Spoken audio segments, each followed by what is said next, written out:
teman-teman tinggal rubah aja tuh dari objektif ke penjualan atau ke traffic, terus naikkan bitnya, bisa naikkan turunkan juga anggarannya, itu kan bisa diatur di satu campaign itu. Balik lagi kenapa? Karena ketika teman-teman membuat beberapa campaign itu justru akan mengganggu algoritma campaign yang sudah berjalan sebelumnya.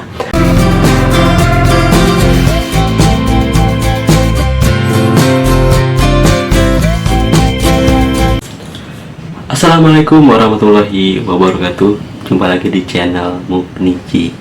Oke teman-teman, jadi akhir-akhir ini banyak pertanyaan di kolom komentar di video gue itu soal iklan, dan sekarang gue akan up dan bahas terus gimana sih cara beriklan yang efektif.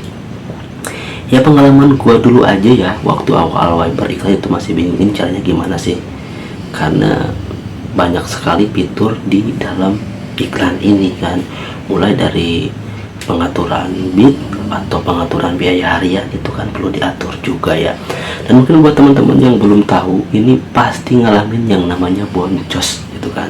Oke, lanjut aja, ini cara gua ya, cara gua dan hasilnya sudah terbukti ya, mudah-mudahan juga bisa sama lah hasilnya ketika diterapkan di toko teman-teman.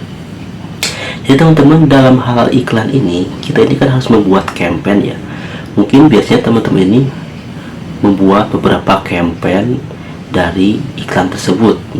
Misalkan teman-teman ini membuat iklan dengan objektif penjualan buat satu campaign, atau mungkin membuat objektif traffic dengan satu campaign. Ini sebenarnya sih cara yang salah buat gua saat ini ya. Mungkin kalau awal-awal gua ngira aja ini emang benar gitu kan, tapi setelah gua pelajari dan setelah gua coba analisis, ternyata kita itu cukup hanya menggunakan satu campaign iklan aja, dan kita tinggal mengaturnya aja dengan mengubah objektif iklan penjualan. Kita cukup membuat satu campaign iklan aja dan kita bisa mengatur, merubah objektif traffic dan objektif penjualan gitu kan. Jadi kita gak perlu tuh yang namanya banyak-banyak membuat campaign iklan, karena ini kan juga akan merubah daripada algoritma iklan tersebut. Nah, jadi langkah awalnya teman-teman ini harus membuat satu campaign iklan dan memasukkan semua produk yang ada di toko teman-teman, karena nantinya kan bisa diatur juga tuh produk mana yang mau dilanjutkan iklannya dan yang mau dinonaktifkan. Jadi teman-teman gak perlu bikin satu campaign ini untuk produk ini, satu campaign buat produk ini kan sangat bisa apa ya, boncos juga. Kenapa? Karena di setiap satu campaign ini dia memiliki anggaran masing-masing. Karena kalau misalkan kita buat satu campaign kan anggarannya bisa diatur ya. Misalkan sehari anggaran cuma 25.000, ini kan buat satu campaign. Nah, kalau teman-teman membuat 2 campaign atau 3 campaign, ini kan dihitungnya berarti satu campaign 25.000 dikali 3 ini kan jadi 75.000 per hari. Ini belum tentu bisa menghasilkan traffic atau konversi yang baik. Jadi poinnya adalah teman-teman ini cukup membuat satu campaign dan bisa mengatur produk. Jadi dalam satu campaign ini teman-teman memasukkan semua produk hero tentunya yang ready stock, dan nanti teman-teman bisa optimalkan produk mana sih yang mau dijalankan iklannya dan tidak. Dan untuk objektifnya teman-teman bisa mengatur waktunya aja. Misalkan contoh di hari-hari biasa teman-teman ini bisa menggunakan objektif traffic ya, karena ini kan kita mengundang traffic sebanyak-banyaknya yang nantinya bisa menghasilkan konversi. Dan ketika teman-teman memasuki event besar atau campaign besar seperti pesta gajian ataupun mega sale dan macam-macamnya, teman-teman tidak perlu lagi menggunakan objektif traffic. Teman-teman harus menggunakan objektif penjualan. Kenapa? Karena campaign sendiri itu atau event dari Lazada sendiri itu fungsinya untuk mendapatkan traffic, atau kita ini udah diberikan traffic organik dari si Lazada dengan mengikuti campaign tersebut. Jadi udah paham ya. Jadi teman-teman ini cukup menggunakan iklan satu campaign saja, tidak perlu beberapa campaign ya. Teman-teman tinggal rubah aja tuh objektif penjualannya, terus ya teman-teman tinggal rubah aja tuh dari objektif ke penjualan atau ke traffic, terus naikkan bitnya, bisa naikkan turunkan juga anggarannya, itu kan bisa diatur di satu campaign itu. Balik lagi kenapa? Karena ketika teman-teman membuat beberapa campaign itu justru akan mengganggu algoritma campaign yang sudah berjalan sebelumnya. Campaign di sini campaign iklan ya, teman-teman kan di sini kan fiturnya adalah buat campaign iklan, bukan campaign yang diberikan aja ya. Ini campaign iklan ya. Jadi cukup paham ya, ini simpel sekali sih penjelasannya. Dan untuk tutorialnya gimana sih cara membuat campaign tersebut atau gimana sih cara membuat iklan tersebut, videonya ada di beranda atau teman-teman bisa cek link di deskripsi ya. Ini adalah caranya efektif banget. Jadi teman-teman, ini pengalaman pribadi ya, teman-teman bisa coba. Untuk hasilnya nanti teman-teman tinggal bandingkan aja lah. Dan kalau misalkan cara ini kurang efektif, teman-teman boleh ngambil opsi lain. Namun ini saran saya karena sesuai fakta dan kenyataan. Baik lagi, saya tidak akan bicara yang saya sendiri pun tidak tahu dan saya sendiri pun tidak pernah ngalaminnya.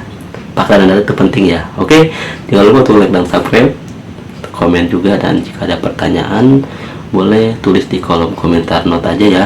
Kalau mau ngasih pertanyaan atau ada yang bertanyakan, teman-teman ini harus like, share, dan subscribe juga ya. Kenapa? Karena supaya ada notif di sayanya juga. Karena ketika teman-teman ini tidak like atau tidak subscribe itu gak ada notif, bahkan notif itu tertimpa sama yang subscribe-nya itu. Jadi ini bukan saya ngajak untuk subscribe, mungkin ada manfaatnya juga ya kalau teman-teman ini subscribe buat saja kan. Tapi ini yang supaya saya juga bisa menanggapi keluhan dan permasalahan toko teman-teman, karena berbagi itu indah. Jadi ini saya juga berbagi ya. Kalau kemarin kan gue berbagi soal pelanggaran di Lazada, itu alhamdulillah udah semua saya beritahukan sesuai pengalaman dan pengetahuan saya. Saya ngambil pengalaman dari teman-teman seller di sini juga. Dan untuk pengetahuan saya juga udah baca semua dari notif dari Lazada sendiri. Jadi saya pastikan semua informasi yang saya berikan ini sudah akurat ya. Dan namun misalkan ada kesalahan dari informasi yang saya berikan, itu mungkin ya karena penyakit toko itu beda-beda ya. Tidak semua penyakit toko itu sama. Jadi teman-teman tinggal ambil yang baiknya dan buang buruknya.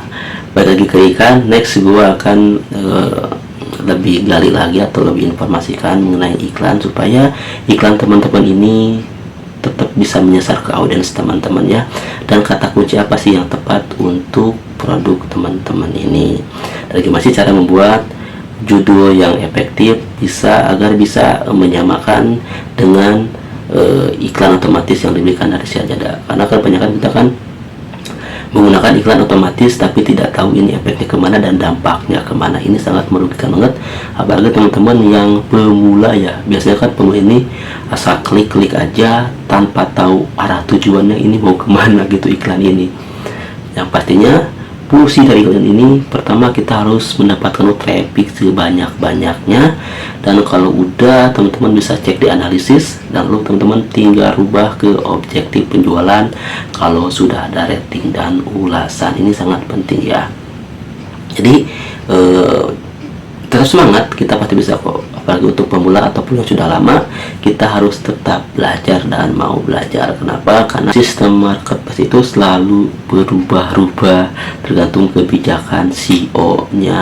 Kayak kemarin kan kebijakan AEU segala macam kan berdampaknya buruk banget. Apalagi nih soal penjualan, kita harus lebih perhatikan juga kan dari traffic analisisnya juga, terus produk yang menghasilkan cuan juga, ini harus tetap diperhatikan ya teman-teman ya.